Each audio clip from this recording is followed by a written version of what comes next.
For the past couple and a half weeks, I've been going through the Inktober prompts with my students. You know, like Inktober is this challenge that's put on that I don't know who organized it. It's been going for a few years though. Anyways, there's a list of prompts that are posted for the month of October, and these prompts are one word, either verbs or nouns, whatever, and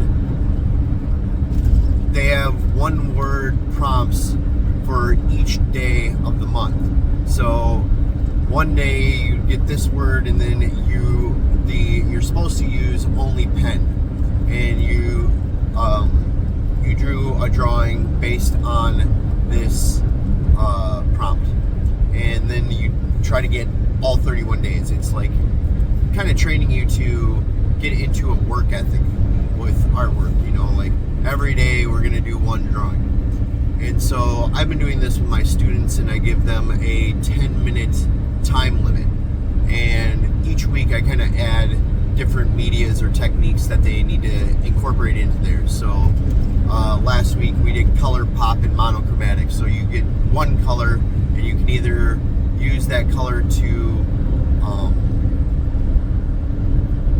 draw attention to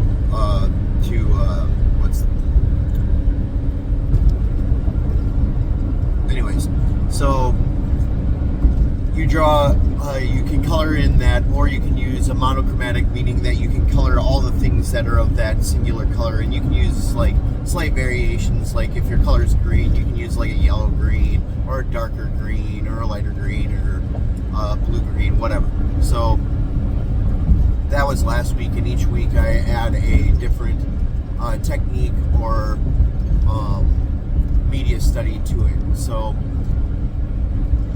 this is all training exercise to get the students to draw for 10 minutes and to use different ideas to come up with variations of the word that's proposed to them. So once this is done, that's when the idea of the rhizomes become important. So rhizomes are like your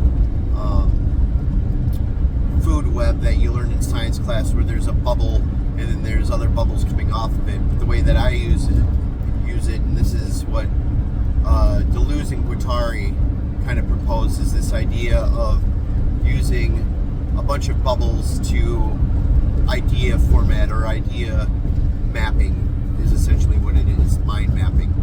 And so with this rhizome, the students can start with one central idea. So let's say they like dragons. So they want to draw dragons.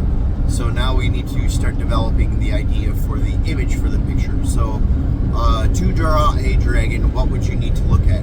Well, maybe look at snakes, maybe look at bat wings, look at different lizards, other animals that would help to promote the idea of what this dragon would look like things that have horns, maybe like a rhinoceros, or things like that, so that they can study these pictures and then develop this idea using like combinatory play, as Einstein would say. And so along with those things describing the dragon, then you start developing the idea that goes with the dragon. Where would I see a dragon? And start developing backgrounds for it. So I need to find pictures of maybe rocky places, or maybe they're a water dragon, and I need to look at this, and I need to look at fish and like habitat. And you're developing this full idea of whatever the subject matter is. So you have your character, your subject matter, your medias, and things like that. What am I going to use to make this dragon? Well, I want these to have really bright colors, so I might use paints, or I might use oil pastels or something along those lines. Or maybe I need to make a particular texture, so I need something more fine pointed, like a pen or something.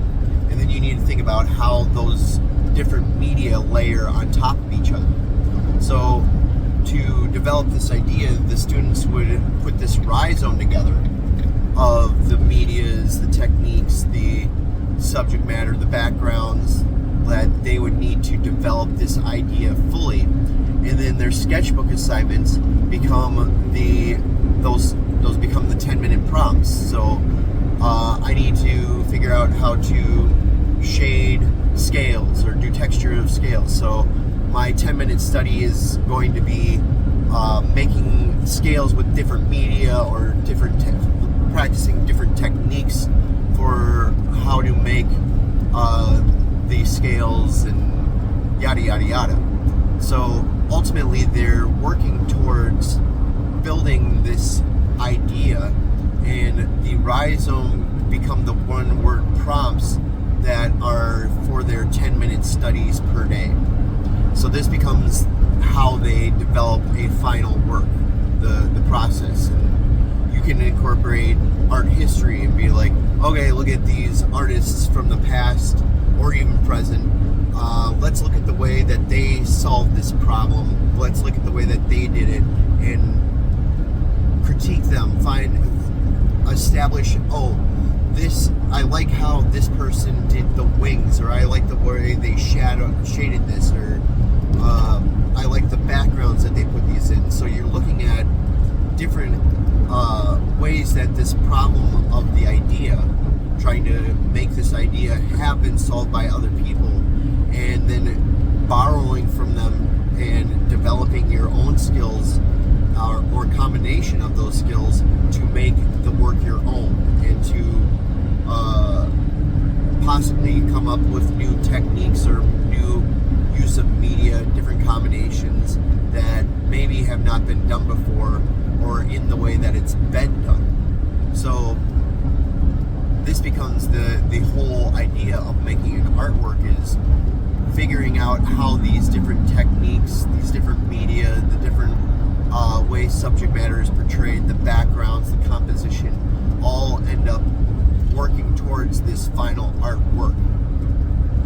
So breaking it down into those weekly pieces or those daily pieces of like, I'm just going to chip away at this, I'm going to sculpt this idea, as opposed to, I'm just going to plop something on the paper, or I'm just going to straight use what somebody else has done. I'm going to copy, more or less.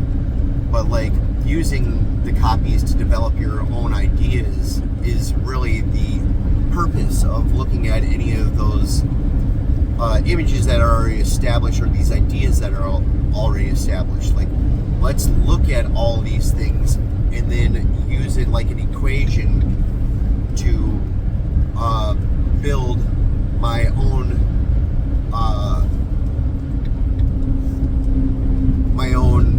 construction of this idea. And that's what needs to be kept in mind anytime you're using references or using subject matter that's already been established, is that this is something that's a practice to get to my own, but I need to build this idea fully before I can get there.